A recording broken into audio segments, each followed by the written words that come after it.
You are listening to the podcast of the Mathias Corvinus Collegium, the largest talent management institute in Hungary. If you want to know more about our mission, please look up our English website at mcc.hu/en or check out our Facebook, Instagram, and Twitter channels. For interesting articles and analysis of our professors, external contributors, and students, look up our knowledge base at corvinec.hu/en. Welcome to another episode of the MCC podcast. I'm Luke Larson, visiting fellow here at the Mathias Corvinus Collegium, and today I'm joined by Max Woroszylo. Max is the president of Adrenalin, which is the youth wing of the conservative Alternative Democratic Reform Party in Luxembourg. Exactly. And at the ripe young age of 26, he represented the party as a candidate for parliament in the national elections in Luxembourg last month. And outside of his political involvement, he is a student at the Vienna University of Technology. Max, welcome. Yeah, thank you very much for the warm welcome, Luke. Yeah, absolutely.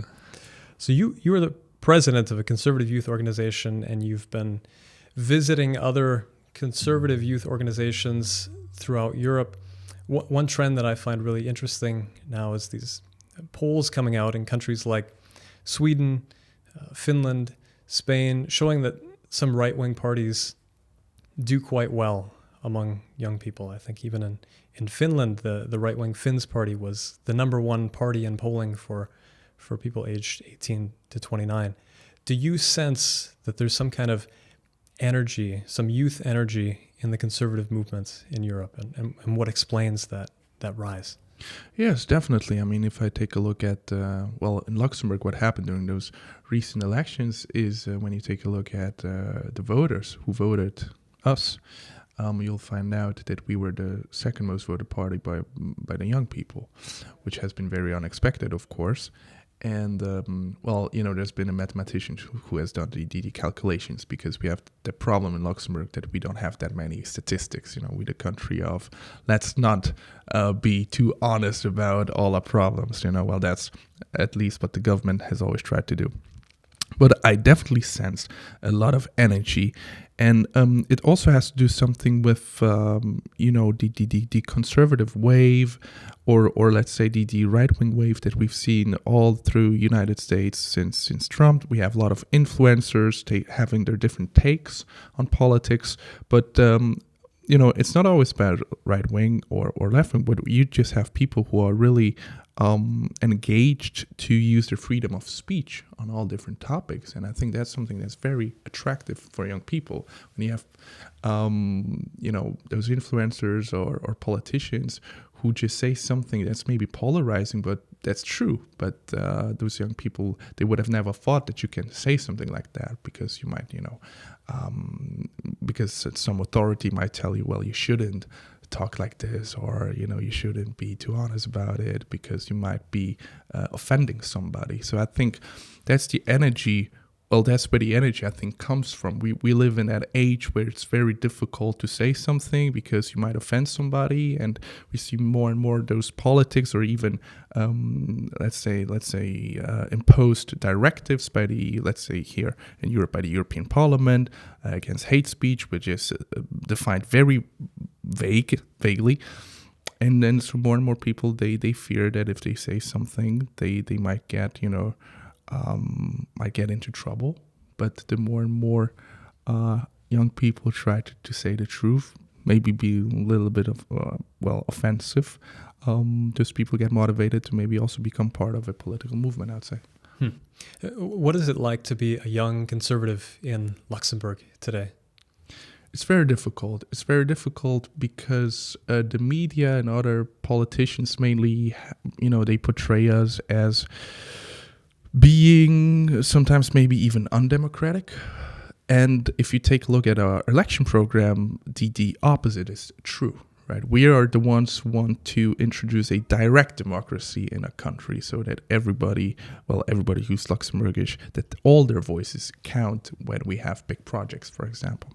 But other than that, criticizing those let's say mainstream movements like LGBTQ mainstreaming, gender mainstreaming, this whole artificial consensus about climate change, that when we use renewable energies, we will save the world, right? It's kind of an artificial consensus, because only like the media and some politicians talk like that. But when you ask people on the street, well, they might have a different opinion.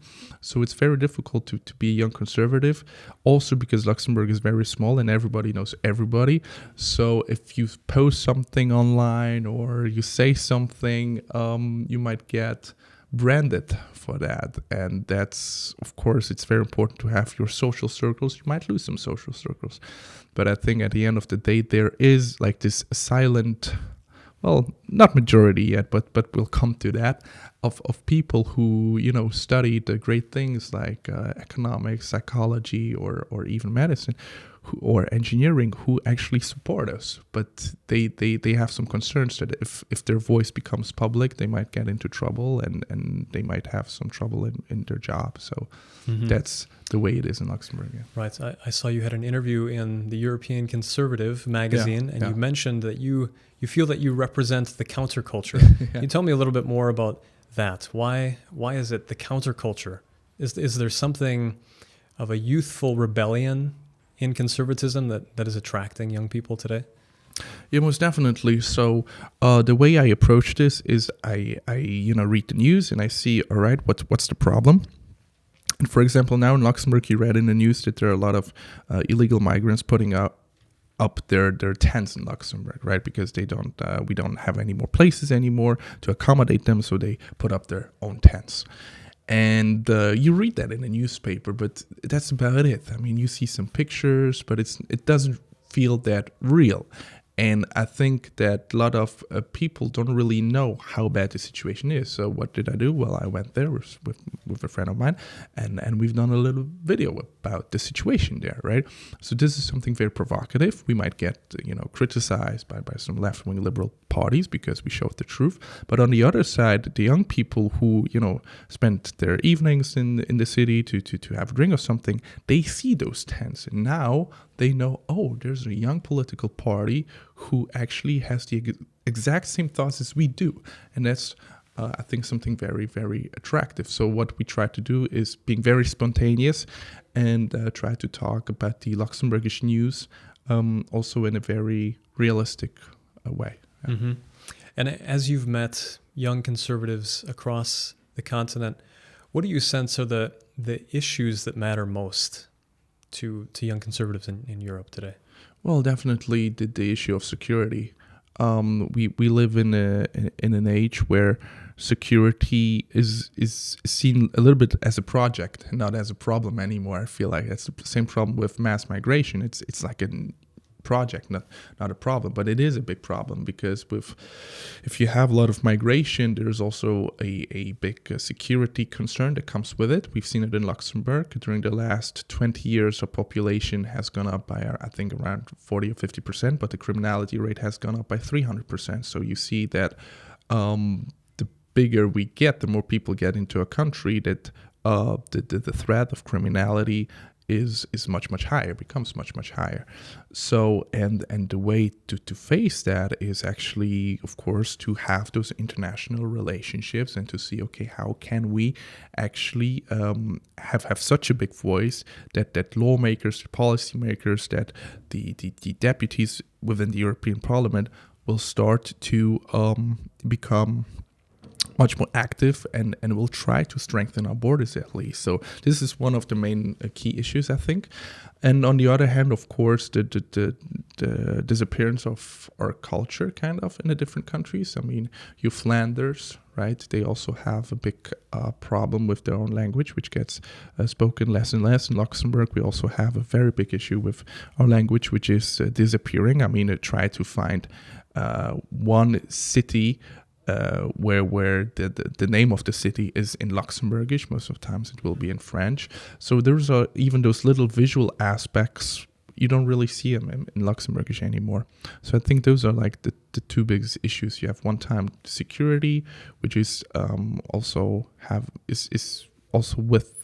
accompanied by a bigger criminality a problem, and then you also have the disappearance of our culture, of the things that we love, of our traditions. And I just want to point out that being conservative does not mean that we want Luxembourg to be as it was like 30 years ago in every sense, but there are just some truths that have been always true. For example, with, as we've seen with criminality, that if you invite people from different cultures and they don't want to assimilate, well, they might get they might pose a threat, not only to your culture, but also to your security. Right. I think Luxembourg is such a unique case when it comes to that question of immigration. I think a lot of people would be surprised to know that 60% of the residents of Luxembourg are foreign-born, or that, for example, Portuguese is spoken by like 20% of the population. So in such a multicultural context, what is a conservative Luxembourger's solution to the question of immigration? Yeah, so of course, so first of all, we believe that the Luxembourgish language is the best way to integrate those people. And so that's why we try to make Luxembourgish much more available for a lot of people, much more visual, but we want Luxembourgish to also become the language that is being spoken in the schools, right? So now what we have witnessed is that that people who come in the last 10 years to a country, that they're not really adapting to our language, but that our, let's say, educational system is adapting to their needs. So, for example, now since last year, there's the possibility to make the alphabetization for young people in French instead of German. It has always been in German because then you can learn Luxembourgish. It's much easier. So now, of course, when people start speaking French at the beginning, they will never be able to learn Luxembourgish as well as they should. And you also create different parallel societies, right? You do a disintegration when you put up more options at that level. So what we want is definitely Luxembourgish to become much more important again, and that everybody is integrating through the language. On the other side, we also have to kind of differentiate between the migration that we had 30, 40 years ago, which was mainly, as you mentioned, from Portugal, Italy, Poland, and other countries which have Judeo-Christian roots. And nowadays you have a migration coming from different cultures where they're not as flexible, because if you want to integrate, if you want to assimilate, you have to kind of let some of the values go to adapt the new values, right? You have to adapt the Luxembourgish tradition, Luxembourgish culture, or assimilate to it to become of the Luxembourgish society. That's the way it goes. And if you don't want to become that, well, you might have the Luxembourgish nationality, but you're still kind of a stranger, I'd say. Mm-hmm. Yeah, it's interesting you bring up this language question. It's a big question here in Hungary too, as they talk about minority language rights for the Hungarian communities in nearby countries. It's maybe surprising for Hungarians to know that Luxembourgish, the national language of Luxembourg, is threatened in its own country. Yeah, so what is the Alternative Democratic Reform Party's plan for protecting a language? How do you encourage people to speak a language that's only used in this very small region? Well, for example, Gaelic, right? It's a language that is also being spoken in Ireland, is being recognized, right, by the European Union. Luxembourgish is not really yet. You cannot really speak Luxembourgish in the European Parliament. So that's one thing we would like to achieve, that is being recognized as a language in that form. On the other side, as I said, you cannot make different, let's say, put up that many choices. I mean, because if you say, well, some people, their parents speak French at home, so their children have to be able to learn French at first at school, then as I said, you'll create parallel societies. So we want every child to actually come to Luxembourg where the family knows they'll stay in Luxembourg for a long, long time, and that every child will have the initiative, but also have the possibility to learn Luxembourgish from a very young age. That's the only way to do it. And also small things as become much more visually appealing. So, name the streets after, Luxembourgish people, or the streets should have first a Luxembourgish name. And also all kinds of, let's say, documents that get sent out by the government, they're mainly in French or in German. Why not also in Luxembourgish? So just have it as an option. It's very nostalgic to say that everybody will speak Luxembourgish in 10 years. That will not be possible, but we can make it much more appealing, and we can try to do something so that our language doesn't regress. We want our language to become more visible, and we want more people to start speaking it. We already have a lot of different courses offered by the government, which are for free, or by the state, but there's still a lot of initiative that has to be taken. So make it much more appealing, and start out with the younger generation. Mm-hmm. As such a small country, I think Luxembourg is not on many people's radar. So can you tell me a little bit about the political context in Luxembourg? What has changed in recent years, and how does the election last month factor in? Yeah, so as you mentioned, last October, we've had national elections, so a lot of things changed. But before that, we had for 10 years a government run by socialists, liberals, and Greens. And basically that government has done everything worse, I would say. When you talk about security, I mean, the job of a minister of police is to make sure that everybody feels safe in the country. Well, but actually the opposite happened. And there were hardly any, let's say, statements by this minister. Also, our Minister of Foreign Affairs, he has also basically been very soft on migration. On illegal migration especially. He, I believe, even supported that in some sense, because he said, well, no human is illegal, but we have borders, and borders define a nation, and we have to be able to know who is in the country, because we know that illegal people normally don't come into a country to lead a honest life, but they come into a country to actually support the illegal activities that are happening in the country, right? So, and also financially, our national debt has gone up. We have a very big housing crisis in Luxembourg. The prices for our housing have skyrocketed. More and more Luxembourgish people are leaving the country because they cannot afford to stay in Luxembourg. And here's also the thing that, for example, in France, if you cannot afford to stay in Paris, you can still move to another city, but you're still in France. Now in Luxembourg, if you cannot afford to stay in Luxembourg, you have to leave the country. And this is also one thing that our party has been very supportive of, is that rights should be tied to your nationality and not to the place where you live. Because, for example, if you don't live in Luxembourg, you cannot be elected, right, for parliament, for example, for national parliaments. This is also a very big issue in our eyes, because more and more Luxembourgish people start living just across the border in Belgium, France, or in Germany, where it's a little bit cheaper. But so this government, financially, it has become worse. Less and less people want to stay in Luxembourg, and everything has gotten much more expensive, and also the criminality has spiked.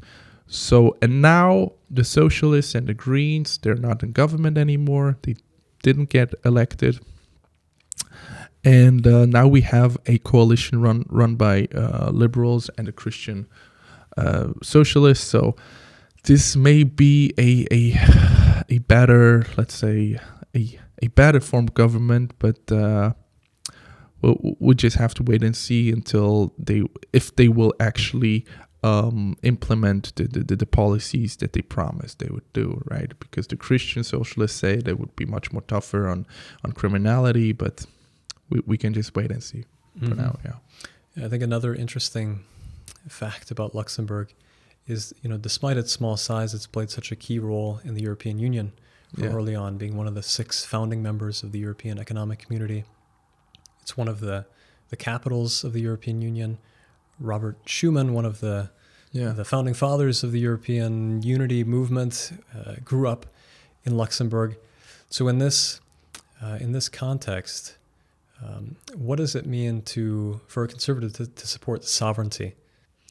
Well, I believe that it's very important. I mean, I think we are actually the only party which says we want to have a Europe of nations. Because even with the Christian Social Party, it's very difficult to figure out which kind of European Union they want. And in Luxembourg, which kind of bothers me, is that, as I told you before, it's a very small country. Everybody knows everybody, and we know that when the European Union decides that we should ban all kind of fossil fuel cars by 2035 and so on, that a lot of people will have big problems with it, especially in Luxembourg. You have to have your own car because the public transport is just not as good, and especially when you live in the north of the country or in different areas where you're not really near the city, you'll have big problems to go around. So for me, the conservative approach is, first of all, we want the European Union to recognize, Luxembourgish as this language, so that we can speak also in Luxembourgish in the European Parliament. But on the other side, we also want to actually cooperate in a sense that we need more punctual border controls, right? So I think that would be the conservative approach, to use the European Union for when you see that there's a big national threat and criminality has spiked by a lot, so this is a national threat, so we should also cooperate and actually be able to really control our borders much more. But exactly the opposite is what's happening with the European Union. Everything becomes like much more, let's say, open, but it doesn't have a big benefit. I don't really see it. Mm-hmm. I think maybe the most famous interaction between Hungary and Luxembourg in recent memory was when the European Commission President Jean-Claude Juncker, who is a Luxembourger, at a summit in Latvia, gave a playful slap to Hungarian Prime Minister Viktor Orban, and I think called him a dictator, comments that he walked back later. But as a conservative in Luxembourg, how do you look at conservatism here in Central Eastern Europe, in Hungary and Poland? So first of all, I want to condemn that behavior by Jean-Claude Juncker. I don't think that that's acceptable at any point. On the other side, we believe that, like, as a conservative, a lot of the younger people in Luxembourg, right, they like Eastern Europe. They kind of, when they they like to share a lot of nostalgic, pictures of Eastern Europe, and they also like to travel here. That's something that I realized, that a lot of young people, they've been a lot of times to they go to Budapest, or they might go to Poland, or they might go to Serbia. And they really embrace the culture because it's something different. Because when you go to those, big Western cities, the truth is it all kind of becomes the same. The restaurants become all the same. You have the same kind of looks everywhere, the same kind of buildings, the same kind of music even, right? And so that's something that I think the young people, they've had enough of it. They want something that's original, something that's beautiful. And I mean, especially here in Budapest, you have so many beautiful traditional buildings, and there's nobody who would ever criticize that or say, well, I don't like that. But with modern or progressive buildings, you have a lot of people, having a different point of view. But actually, so we appreciate Eastern Europe, especially because, for example, when you take a look at the numbers of how many refugee seekers you had here in Hungary last year, it was about, I think, 45. We alone in Luxembourg had about 2,400. So there you see that this country really cares about its sovereignty, and you can do it. It's possible. I mean, Hungary has shown. And when you also walk here across the streets, I mean, you kind of feel safe. You don't hear, every night or something about a crime happening by a foreigner, whereas in Luxembourg, it's exactly that. I mean, every 2 days you hear, like, here's a stabbing or somebody got robbed or whatever. And, like, nobody could have imagined that something like that could happen in our small little cute Luxembourg just like 20 years ago. But we've just been way too soft. Also, the problem that the public transport is free, so you have also a lot of people who shouldn't be, in the public transport, who are taking the public transport at very weird hours. And then you have also hotspots, of let's say drug dealers that have been created because the public transport has become free, and because they stop in different places. So especially in front of the main train station in Luxembourg, you have a lot of drug dealers there, and I think also because as I said before, the public transport has become free. That's like the best way transportation and to meet for them. So this is also a huge problem. But actually, when I come back to the topic that you asked me, yeah, I mean, a lot of young people, they appreciate Eastern Europe, and there's some kind of nostalgia. I mean, I see it all over social media, and also from food to culture, they really like it. So I have huge hopes that we will copy more than just, the let's say to prevent more criminality happening from Hungary. Mm-hmm. Right. I think the Alternative Democratic Reform Party in the last election, if I'm not mistaken, had its best performance ever since its founding in the 1980s. But still, that was only 7 out of 60 seats in the Chamber of Deputies in Luxembourg City. So maybe for my last question, I would just be curious to know, what areas do you think are signs of hope or areas where conservatives can have success going into the future in Luxembourg and perhaps in Europe in general? So I think one very big topic is, of course, from freedom of speech, but I think that also it's just freedom as it is. We've seen with COVID time how suddenly from one day to the other everything was locked down, and then, I mean, the first lockdown I can still kind of understand. Nobody knew what was really going on, but after some while, I think we should have been smart enough to make our own decisions. And what happened to Luxembourg is that Luxembourg tried to copy whatever kind of sanitary measures have been taken in Austria or in Germany. And I think we should be much more sovereign and just also trust our own scientists more and try to ask the people. We are such a small country that making referendums would be totally possible. So on issues like, for example, do we want another refugee center in Luxembourg, yes or no? I think that the people should be able to vote for that. And also now we have the European elections coming up next year, and a lot of Luxembourgish people have a fossil fuel car. They depend on their fossil fuel car. So this is one of the main topics where we again have this ideology to prohibit you from using that kind of technology, or with the different hate speech directives that you cannot talk about this or being critical of different issues. We want to have the freedom of speech being reinstated as it was around 10 or 15 years ago.